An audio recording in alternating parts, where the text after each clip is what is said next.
Kantara movie में जो 3 देवता दिखाए गए हैं वो सिर्फ कहानी नहीं बल्कि एक ऐसा रहस्य है जिसे दुनिया से छिपा कर रखा गया। पंजुर्ली देव की कथा कहते हैं बहुत प्राचीन समय में एक वराह देवता के 5 पुत्र हुए थे, पर नियति को कुछ और मंजूर था। उनमें से एक नवजात पीछे छूट गया, अकेला, भूखा, प्यासा और मौत के करीब पहुंच गया। तभी माता पार्वती वहां से गुजरी। उन्होंने उस तड़पते हुए बच्चे को देखा और उनके मातृत्व ने करवट ली। वो बच्चे को उठाकर कैलाश पर्वत ले आईं और उसे अपने पुत्र की तरह पालने लगी। सालों बीत गए, पर वह बालक बड़ा होकर एक भयानक वराह बन गया, जिसके दांत पहाड़ जैसे और शक्ति अग्नि जैसी थी। पर उसी शक्ति ने उसे पीड़ा भी दी। उसके शरीर में भयंकर खुजलाहट रहती और वह उसे मिटाने के लिए धरती की फसलें रौंदने लगा। फसलें नष्ट हो गईं, लोग भूख से तड़पने लगे और संसार रोने लगा।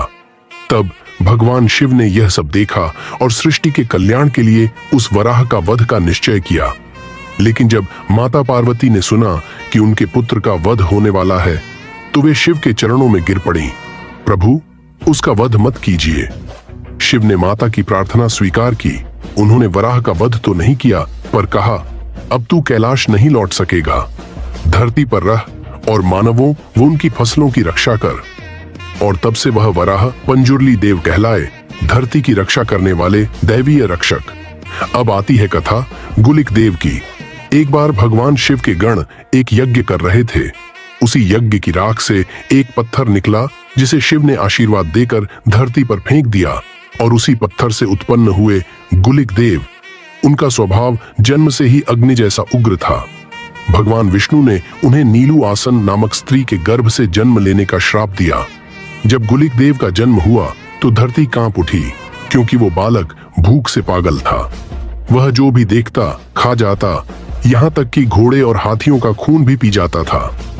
तब भगवान विष्णु उनके सामने प्रकट हुए और बोले, हे गुलिक, अब मेरी इस छोटी उंगली को चूसो।